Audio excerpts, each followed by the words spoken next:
All right, excellent. Now I'm going to share the screen. Perfect. Okay, so can you guys let me know if you can see my screen? A thumbs up, anything that will help me know if you can see my screen. Good, perfect. Okay. So tonight we're going to talk about the use of archetypes in your practice.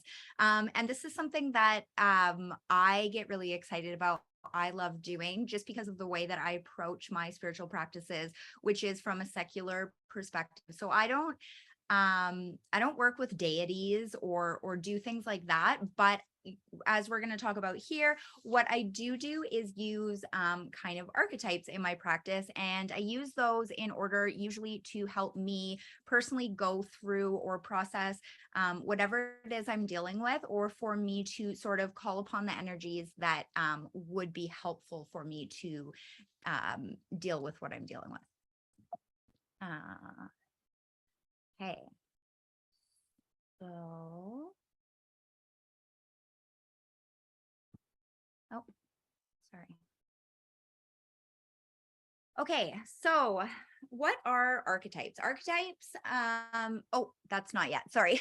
Archetypes can be incredibly useful in your witchcraft practice for the following reasons. So the number one reason that I find them to be helpful is that they promote clarity. So when it comes to sort of like spell or manifestations or any of the sort of ways that we try and sort of make our will and put our imprint into reality, one of the biggest barriers that can happen where our spells, quote unquote, don't work is if there's a lack of clarity. So archetypes can be really good because instead of us having some vague notion of what it is we're trying to achieve or what we want the outcome to be or how we want to feel or the energy that we're looking to work with, archetypes can kind of give us a more solidified idea of what those things would be. So it can be easier in that sense for sort of aligning to those energies or those ideas. The second reason that I really love it is I call it emotional cosplay or borrowing energy. So for me personally, I use archetypes mainly in the form of trying to invoke them. So trying to invoke them in order to kind of gain what I need from the sort of characteristics and energies of a character or being that I feel like I'm falling short of. So for example, if I am feeling not confident or insecure or something like that, I try and call upon these archetypes to get me to a place where I can align with the energy of something that maybe is more confident, maybe is more secure. If I'm feeling a little bit out of touch with my practice or with my magical side, which of course happens to all of us from time to time, then I try and lean into, for example, something like the mystic or the high priestess. So there's a variety of different ways where you can actually use these ideas as a way to kind of perform what I affectionately call emotional cosplay. So another reason that I love archetypes is because they expand beyond just characteristics, right? So it expands beyond just the archetype of like a person. We're going to talk about that a little bit, but there are other sort of archetypal, journeys or tools or whatever else that we are familiar with kind of as human beings that can help us gain understanding and perspective and help us to really interpret the world around us. It's been a while since I've done a live, so I've got I'm a bit tongue-tied. So what are archetypes? Archetypes are the characters that are burnt into our collective unconscious as a species. These are patterns, characters, and symbols that seem to be universal and recognizable to us as human beings. They're like an organizational system for us to mentally categorize things, places, concepts, and characters based on their symbolisms, meanings, and the qualities that they embody. And so typically when people talk about archetypes, they talk about the work of Carl Jung. And so when he spoke of archetypes, he kind of explained it in a way like this, that these are not characters that just exist outside of us. They're characters and beings and kind of these thought forms that we come up with as human beings just from the sake of being human. It's like our brains are hardwired to see these symbols, see these patterns, and create these sort of overarching characters based upon them. So, for example, there is the mother, the warrior, the mystic, the hero, and the fool. Those are just some examples. I have a picture here because also witch is an archetype. If I were to say to you, what is a witch? Most people would have a vague or general idea of what a witch, what qualities they possess, what sort of characteristic and energies that they embody. But if you were to ask each person to kind of write that out or describe that or something, it would vary significantly between individuals. So as an archetype, it's like we have a solid idea of what that is. We have a solid broad sense of what that is and what their role is in society, and kind of how they might behave, the things they might do. But on sort of a more local level, it might look different. Same with, if I were to say, that guy's a dick, well, we would all get a general sense of what that would be, but the way that would kind of express itself from time to time would shift. I'm just going to let someone in here.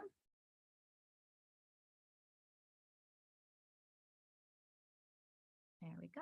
Oh, I was able to do that. That's good. Okay. So now, there's also different sorts of non-character archetypes that we can work with. So, for example, there could be tools, the idea of the wand, especially in terms of like our purposes, in terms of spirituality and witchcraft, there's this idea of the wand that can be kind of an archetype. There are different sorts of journeys. So, for example, there's rags to riches. That's like a typical story. There is the whole process of birth, giving birth to something is very much a kind of archetypal journey. The concept of gestation or pregnancy also is one of them. And then there's other sorts of archetypes, for example, places. So for example, if I were to say that I was feeling emotionally like I was in a cave, that's something that even though I, wouldn't have to necessarily explain in great detail how I'm feeling, if I were to say that to other human beings, they would likely get a general sense or overarching idea of what that means, what that looks like, what that might feel like. So there's a whole bunch of different kind of ways that we can approach archetypes, but in a general sense, it's just a really very human thing that we do, that our brains do, where we kind of categorize things and we can see these patterns and sense these patterns, and then for our purposes, work with them. So when you think about it, our movies, are the books we read, like the different sort of even like tarot decks, all of that sort of stuff really relies heavily on these different archetypes. And so when it comes to archetypes, we can talk about, I think the word originally came from a word that meant something like that spawns other things. So the archetypes is sort of like the core, whereas other things kind of spawn off from them. So, so when we get, for example, like a trickster archetype, then we can end up with these characters we see in media that spawn off from that original story, that spawn off from that original concept. Same with, okay, so for places, if you think about being on the mountain in this sense doesn't mean literally being on a mountain, but if you were on an archetypal mountain, that might include having a different perspective from other people. So you might be able to see things from a different viewpoint than other people, and that would be kind of the archetypal place of the mountain. And for the new people that just arrived recently, if you have any questions, comments, anything, just pop them in the chat and I will try and pause and then take a look at that.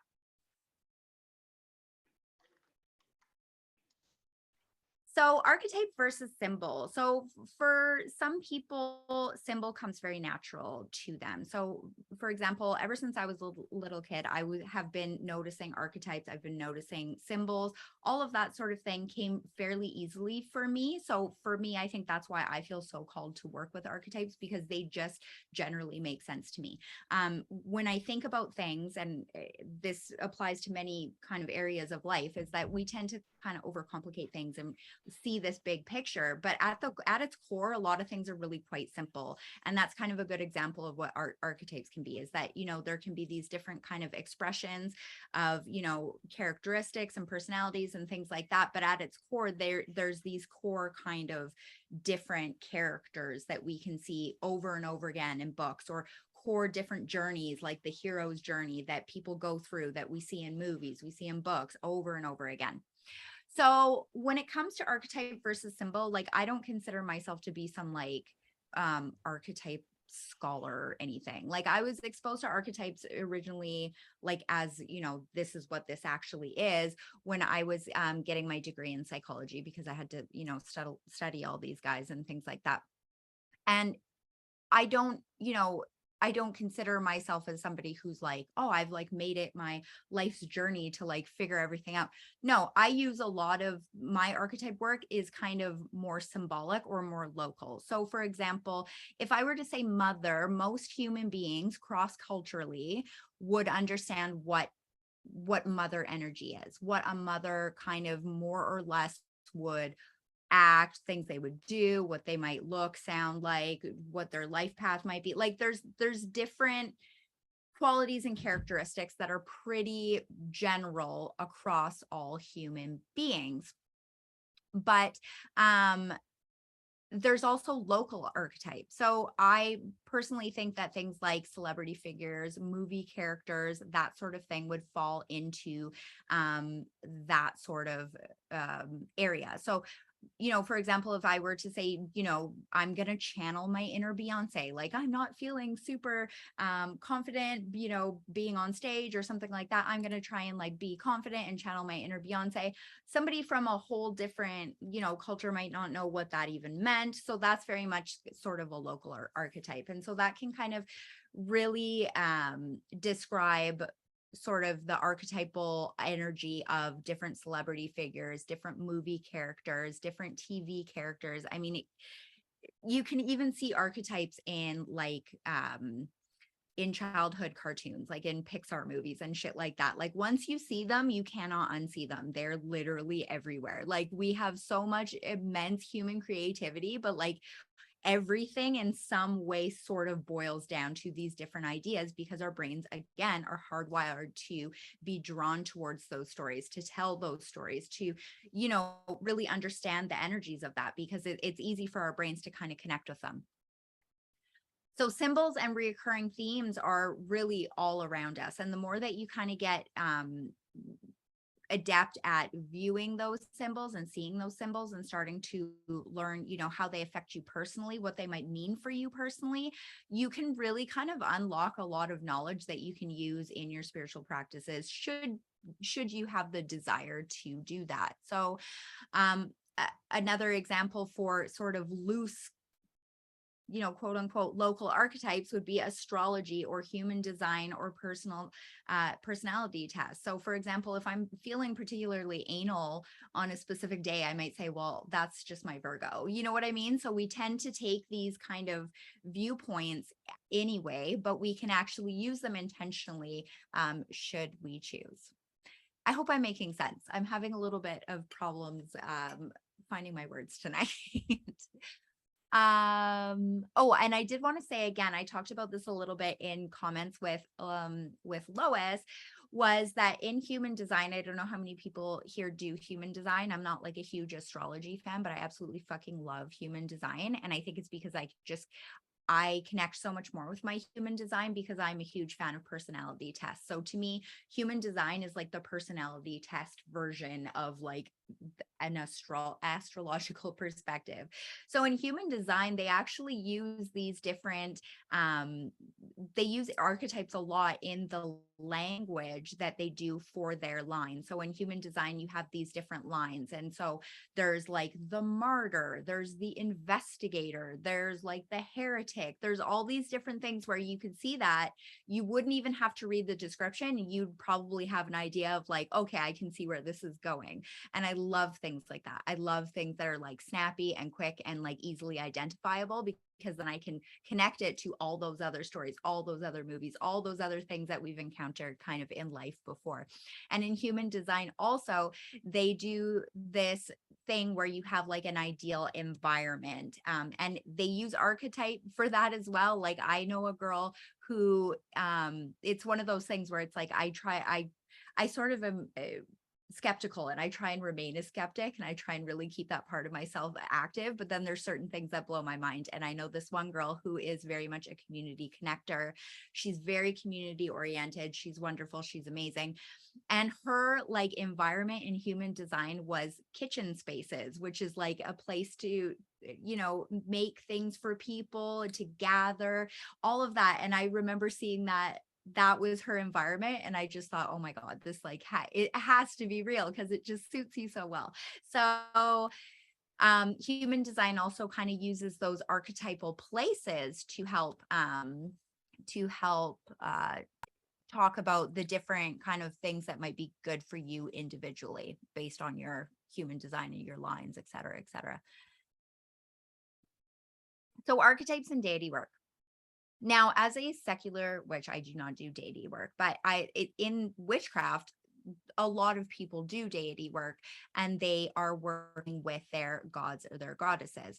Now, the kind of work that I do that is similar but not the same, and I'm not saying that it's any less valid to do deity work. I just personally have not had the experiences that have made that something that I connect to and that's meaningful to me. I want to just like say that really clearly. I believe that reality itself is malleable, and I think that people's worldview and belief has so much to do with their experience of reality. And so just because I have not had experiences with God and goddesses does not mean that they are not valid or they don't exist or whatever. So I just want to say that. So maybe it's something to do with my mindset and belief and my worldview that hasn't been a part of it.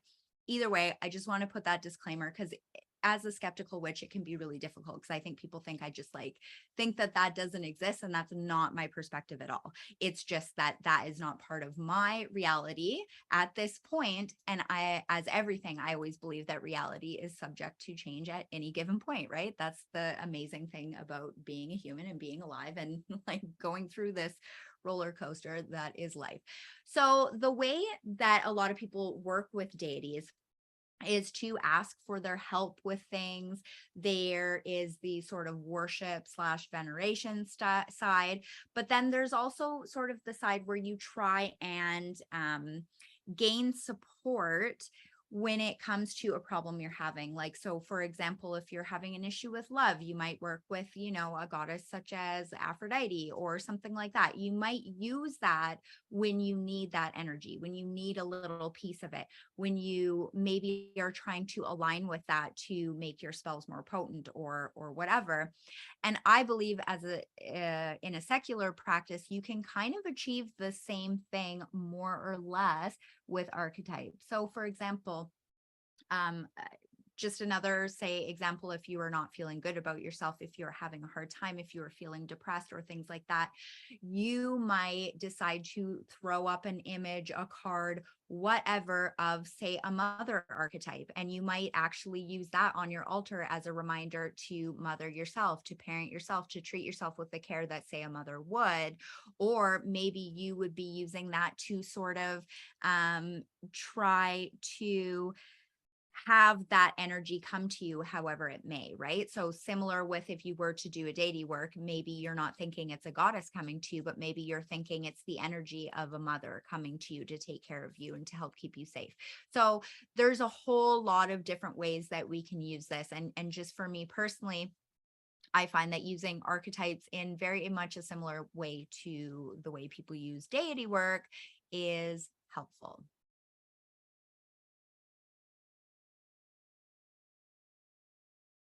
So some examples of how to use archetypes in your practice, and we've talked about this in the Coven on and off a bunch of different times throughout the months and years, but one way is to invoke archetypes. This is by far my favorite way to use archetypes. And I do this quite a lot. I actually did a spell just recently that was completely unrelated. It was not, I wasn't trying to invoke an archetype. I was trying to do sort of a uncrossing sort of thing. I did like a lemon spell. But I used an archetype of the healer to help get me through as part of that. So I use those archetypes sometimes just as like little side bonus, extra boost energy to other spells as well. But so invoking archetypes is a practice where you can tap into the energy of these archetypal characters and the characteristics they embody, allowing us to direct our energy to be more supportive to whatever madness we're dealing with. So for example, if you knew that you were going to go into a hostile situation, say you were going to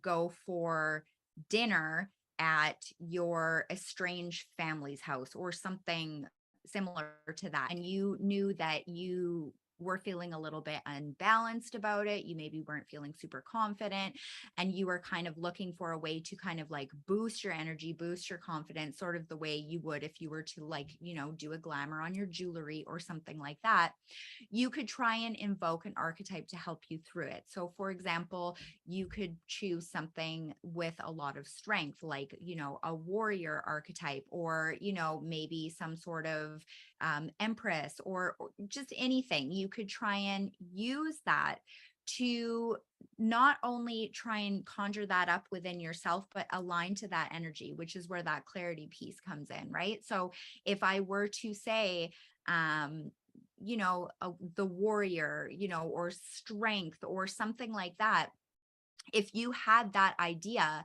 of that archetype, your clarity for, you know, what would it look like if that person was in that situation? How would that archetype express itself in that situation? What could I learn from that? What would they bring to the table that maybe I feel like I'm like a little bit short of in this situation? So invoking archetypes can be incredibly useful, incredibly powerful, and incredibly helpful. You know, as somebody who is very shy and has to kind of go in front of people often, I use this a lot. As somebody who often is kicked right out of my magical life by having to do mundane life shit, by like hitting deadlines and, you know, buying toilet paper at Costco, which is like, I am not in my most heart-centered place at like a grocery store, I will say that. Or when I'm trying to like take care of my kids, sometimes my magical side gets left out. So I do a lot of work with, you know, the high priestess energy or the mystic energy, because I feel like for me, if I'm saying, well, I want to, you know, get more in touch with my practice again, how do I do that? Or like, oh, I want to feel that, you know, that feeling that we get. It's hard to explain, but if we're all here, we know it. That feeling you get when you're tapped into source and you're really connected and all of that sort of thing. If I want to get that again, I try and invoke the archetype of high priestess or mystic, because to me, that takes me out of this place of this general, like being focused on what I'm not doing. And it gets me focused on, this is the qualities, this is the energy they embody. This is what I want to tap into. So that clarity piece is so key in any and all of your spells at any and all of the time. The more clarity you have, the more specific you can get, the more you can feel into it in your body, in your mind, in your imagination, whatever that might look like for you, the better, and the better chance of your success. So I'm going to give an example here. So this was from my my second bath magic class that I did. It was a archetype bathing. Oh no, this is a little bit off kilter. There we go. This was from my an archetype bathing activity that was in that second bath magic. I did a shadow bathing / mirror work workshop a while ago. And so this was the archetype bath that appeared in that. So it's a ritual template for a bath magic practice to call upon the energy of certain archetypal characters, and it can be customized and tweaked however you like. So basically there's a little recipe here. If you guys want this, I can give you a copy of it as well. So there's some Epsom salts, some herbs, blah, blah, blah. But then basically the method is that you try and think of the archetype that has the best energies, that have the qualities that you need to tackle what you're trying to achieve in a spiritually empowered way. So basically a really good way to start attempting that is to kind of write it out with like pen and paper, the different qualities that archetype embodies. Sometimes I skip that set because I have this. I'm going to talk about this a little bit more after. You guys are probably so sick of this deck. It's like my favorite. It's one of my favorite. My favorite is the abstract deck, but I absolutely love this deck. And I can't stop talking about it. I swear they should I should be a spokesperson for this because I'm always like, have you seen this deck? Do you love this deck? Because I love this. So I don't usually do the writing upon because I, as I said, I kind of do a lot of archetype work. So I don't really need to do that step, but also this little deck here comes with a guidebook. So sometimes I'll just look for, you know, a different archetype that I'm looking for that kind of has the qualities that would help me. So this is I don't know if you can see that, but this is like an example. This is the crone, which is a fantastic archetype to work with. So basically running your bath, lighting your candles, stating your intention to invoke your archetype and why.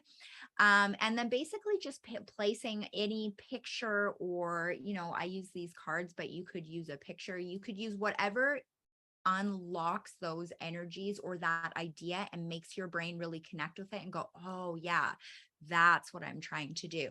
Whatever that is, putting that somewhere that you can see it so that you can focus your will and your intent on it. Putting your bath stuff in your bath. And as you do the bath, so I love the bath. That's why I've done like 2 different bath classes, because like to me, I think that you can tackle almost anything just using a bathtub. And I just love that. But basically, as you do that, you try and really do some creative visualization. You try and really get very clear, very specific, and very intentional about what having those qualities would look like in your situation. So how would you show up differently? How would you feel? All of those different things. Because the thing is, like, we have multitudes inside of us, all of us. We have so many different characteristics, qualities, etc. And it could be really easy for us in our like very small human to be like, oh, I just don't have, you know, the same stuff that Beyonce has or whatever. And the answer is no. Like, we are all different, but we are all capable of tapping into things. And I think even on a metaphysical level, the stronger an archetype is in the collective unconscious, the easier time we have tapping into it. So it sort of works as an egregore in that way. So if you're familiar with the occult concept of like an egregore, that's basically a thought form. And the more humans pay attention to it and think about it, etc., the more stronger it becomes, the more easily available it becomes. So one thing that I find really fascinating is the discussion of egregore in terms of branding. So for example, McDonald's, right? So it's something that enough people have looked at it, paid attention to that, it's kind of become its own creature, its own beast, its own being. So yeah, archetypes can be really great for tapping into, not only because we all have these little aspects of ourselves that we can pull out, draw out in a very intentional way in order to help us feel more empowered, but also because so many people kind of feed that archetype. It really is there even on a metaphysical sense for us to kind of draw from, to like take from the ether, right? So if you're a creative person, you probably know the feeling of drawing something from nowhere, right? So people who write or draw or anything, you know, that idea of the creative muse, it really is something that you channel. It's something that comes out from outside yourself. And we all have the ability to channel. We all have the ability to use that power if we believe that we can, and if we are open to it, which is once again, mindset, worldview, belief issue. That was a bit of a tangent, but it's good. So yeah. So think about, while you're in the bath, how would it feel to embody those qualities? What would it look like? And just try and meditate on it for a while. So you'll never convince me that you cannot use this power of thought in such a profound way, because I remember visualizing holding my first book. Like, it's crazy. Like, anything can happen if you can hold the vision. I've had the craziest shit. I just won a tattoo giveaway, which was like wild, because like I really wanted one, but they're so expensive and everything. I just won it. So I think that if you really try and focus and believe and whatever, that it can be possible. So this is a task where you're meditating on it for a while. So you are hopefully having your visual prompt in your line of vision that you can see, that you can tap into, that really unlocks that feeling of like, oh, I know what that kind of would feel like and what that kind of would look like and all of that. And begin to freely visualize yourself as melding into this role. So I will also say, I know that there's people have different ways that they visualize. For me, I consider myself a visualization queen. I think I'm fantastic at it. And I get a lot of people sending me DMs. They're like, when I try and visualize, I see nothing. I see black. I like, does that mean I can't do this? And it's wild to me because I also see nothing. Like, I also see that, but I do have a sense of what's happening, and we all have that. So it doesn't have to look the same as anybody else. We just have to be able to have that idea, which is why, again, archetypes are so cool, because it's like the idea is just existing there in our brain. We just have to look at it or pay attention to it or like tap into it. It's not even something we necessarily had to like create. And then basically at the end, just stating aloud that your task is done, and then using the breath immediately after that statement to blow out the candle, just as a way to boost that intention, and to kind of take that intention and put it into the physical world. It's influencing and affecting the physical realm as you blow out your candle with the same breath. So that's just an example. Now I got to get back to where I was. So invoking archetypes. So guidance archetype. So we talked a little bit about this before in the form of, sorry, I got to plug my computer in because apparently it is running out of batteries. So basically we talked about this a little bit in terms of deity work. So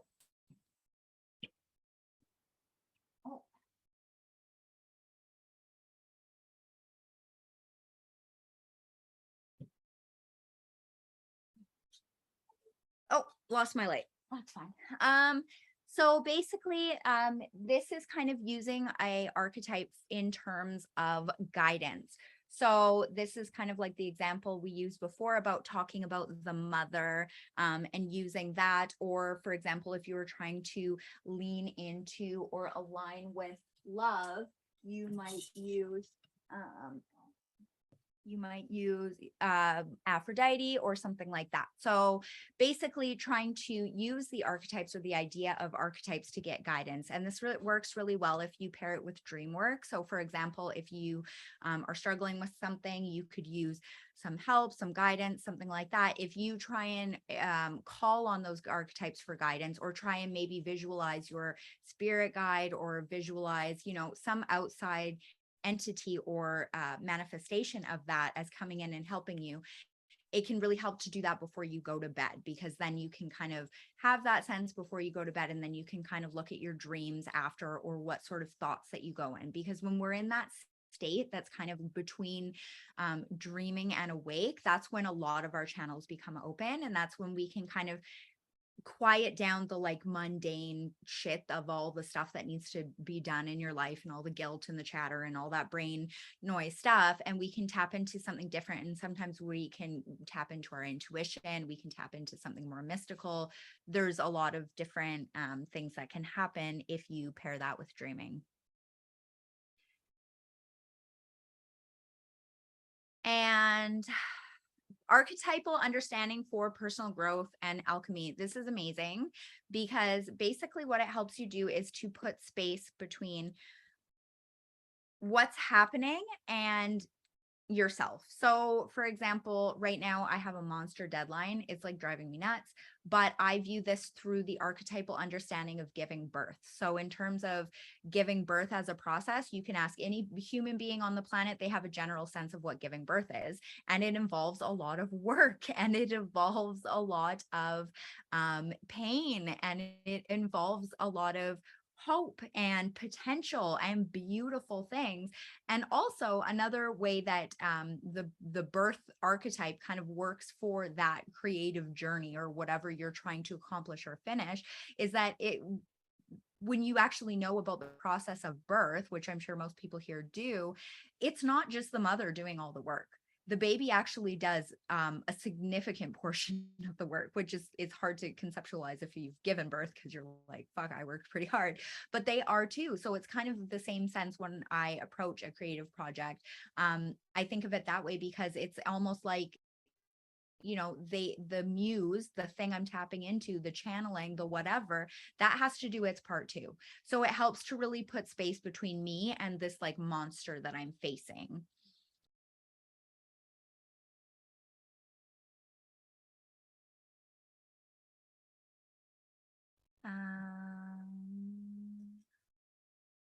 Okay. And that's it. That was then it's just this one again. So I'm going to stop the screen sharing.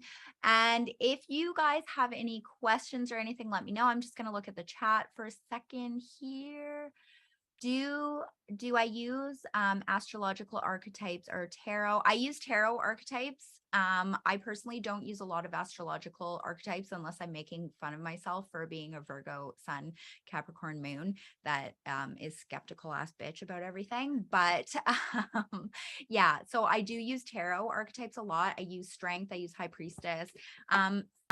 Not necessarily archetypes, but a lot of the major arcana and even the minor arcana, to be honest, especially the court cards, they can be used for the exact same purpose as any of these archetype discussions can be. So for example, strength, for example, the moon, for example, yeah, any of them. I could pick the lovers, whatever, any of them, but that would be sort of what I would characterize, like we talked about earlier, more of the local archetypes, because it's not like those aren't the core. Archetype is usually the core that those, like the tarot was based upon, you know, to some extent, the characters that appear in those archetypes. But because I'm not like I'm not a historian. This isn't like, you know, so I use archetypes very loosely because it works for me. So I was going to tell you guys again, and Ashley said she had to jump off. I was going to tell you guys again about this deck. So this deck is the archetypes deck by Kim Cran. So she's an artist that does the Wild Unknown Tarot, which is also my, like, I would buy, she could sneeze into a napkin and I would buy it. Like, I'm obsessed with her work so much. And I really connect with the nature imagery and just the style of art. This one isn't her typical style of line drawn nature art. It's more collage style, but there are so many different things. So for example, here's the mountain. What else are we going to get here? This is Gnosis, which is an initiation. This is the Vision. So this has so many. I've used this deck so much, not so much for reading, but for these purposes. So when I'm doing a spell, like having something like this with it, doesn't matter what it is. It's not like my sole purpose is necessarily trying to invoke an archetype or work with an archetype, but it's there as an added boost. So the way that this deck is kind of, oh my God, yes, I just love it. So this is like the Mystic. So the way that this deck is formatted is that it's not just characters. So there's the selves, which is like the characters. There's the places. So for example, that features like the heart, the forest, the empty room, the underworld. So there's the tools. So the flame, there's the kiss, the mirror, and then the initiation. So this is different sort of concepts of sort of like mental journeys or initiations or processes that we can go through. So I would really, if you are in the market for a deck and you're interested in working with archetypes, I would really recommend this deck just because I love it so much. And then in the guidebook, basically, it gives like a brief understanding of each archetype and sort of the light and dark for it. So as we all know, everything, their duality is in all things. So for example, this is the mother. So it says the great mother, the feminine, the source, and then it has a little write up about that. But then on the bottom, it says when light, when dark, and go deeper. So this is, for example, telling you when light, mother energy is glowing, generative, creative, and nurturing.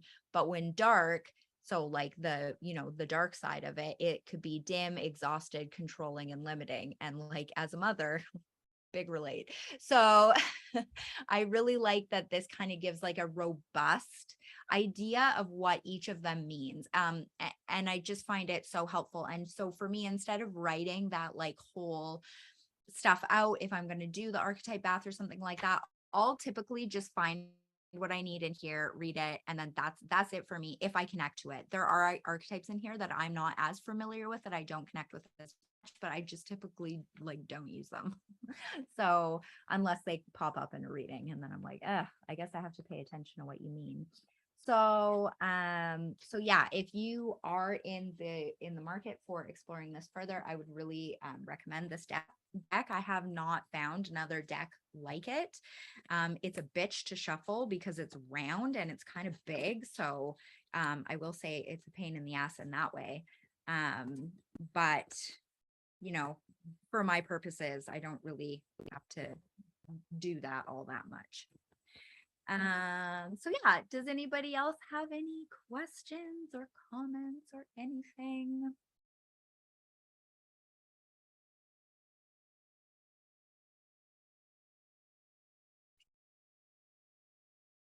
All right. Well, thank you so much for being here. If you have any other questions about any of this, or if you want to kind of get further information or anything like that, just feel free to either pop a note in the group, or you can always reach out to me, through Instagram or Messenger or whatever else. Like I'm pretty accessible. I'm extremely online. So yeah, I will talk to you guys later. I hope you have a fantastic night. Bye.